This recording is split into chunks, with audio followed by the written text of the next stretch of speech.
Tara, pakinggan natin ang kwento ni Ulrich Zwingli. Isang ordinaryong batang lalaki lang siya mula sa kabundukan ng Alps, pero yung pagmamahal niya sa Biblia, yayaniging pala nito ang pundasyon ng isang buong imperyo. Teka, isipin mo nga, paano kung yung mga bagay na kinaggisan mo, yung mga tinuturo sa'yo sa simbahan, yung mga bagay na pinaniniwalaan ng lahat, ay hindi pala totoo? Anong gagawin mo? Dito na nga papasok sa kwento natin si Ulrich Zwingli. Baka hindi mo pa siya kilala, pero isa siyang bayani na dapat mong makilala. Okay, para maintindihan natin siya, umpisa natin ang kwento sa lugar kung saan siya lumaki, sa isang napakagandang lugar na napapalibutan ng kalikasan. Isipin mo to, ang bahay niya, isang maliit na kubo lang ng pastol. Araw-araw ang nakikita niya paggising ay yung matatayog at naglalakihang bundok.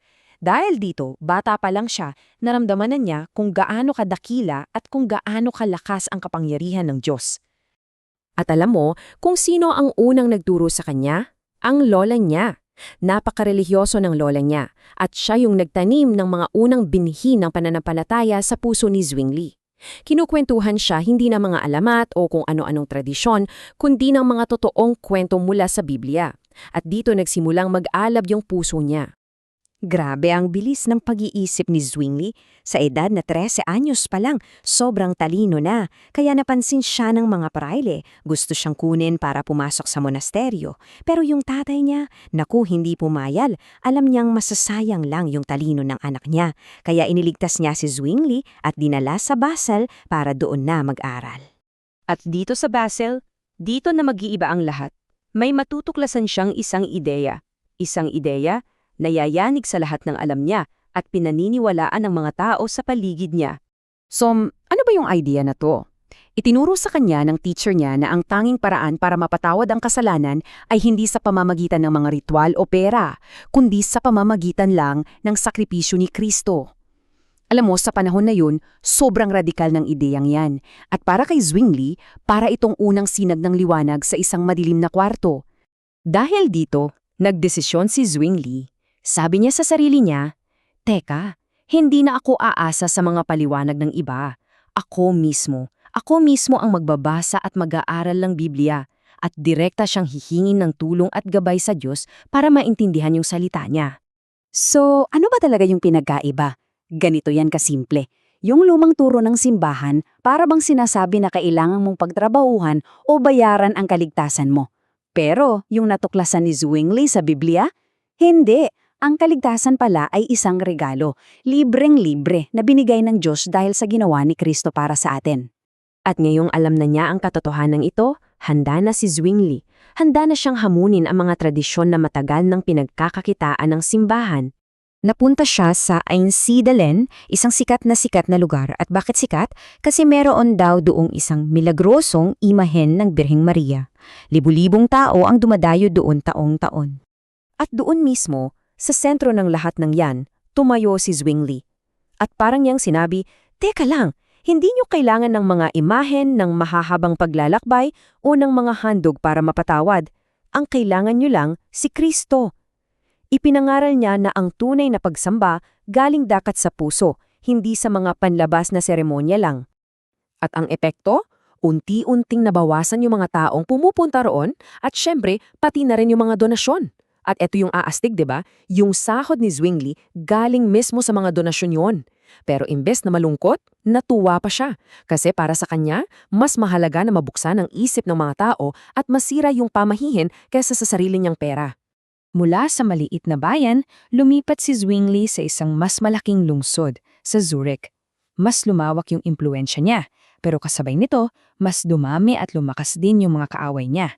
Tapos, parang isang eksena sa pelikula, dumating ang isang malaking pagsubok sa buhay niya.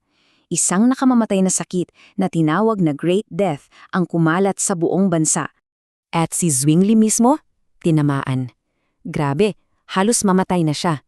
Pero alam mo, habang nasa bingit siya ng kamatayan, doon pa lalong tumibay at naging mas malinaw ang pananampalataya niya.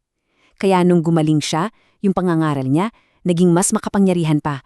Kasi naranasan niya mismo yung biyaya ng Diyos. Ito yung sinabi niya nung nalaman niya na may mga pinuno ng simbahan na nagpaplano laban sa kanya. Grabe yung tapang, di ba? Parang sinasabi niya, sige, subukan niyo ako. Hindi ako natatakot. Dito mo makikita na yung tiwala niya wala sa sarili niyang lakas, kundi nasa Diyos. At ngayon, dito na tayo sa huling bahagi ng kwento natin. Isang matinding labanan, pero hindi ng espada, kundi ng talino at paninindigan. So, nagkaroon ng isang malaking debate sa lungsod ng Baden, pero si Zwingli binalaan siya. Huwag na huwag daw siyang pupunta dahil siguradong may papatay sa kanya doon.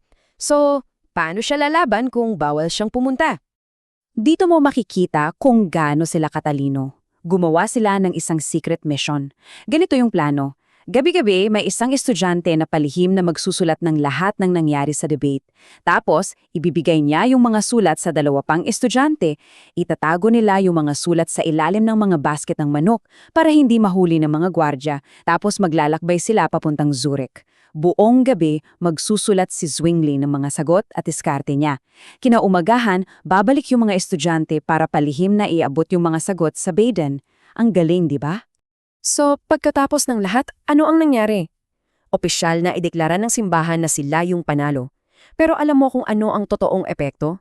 Mas marami pang tao at mga malalaking lungsod tulad ng Bern at Basel ang nakumbinsi sa mga turo ni Zwingli at sumali sa reformasyon, yung kilusan para sa pagbabago sa simbahan.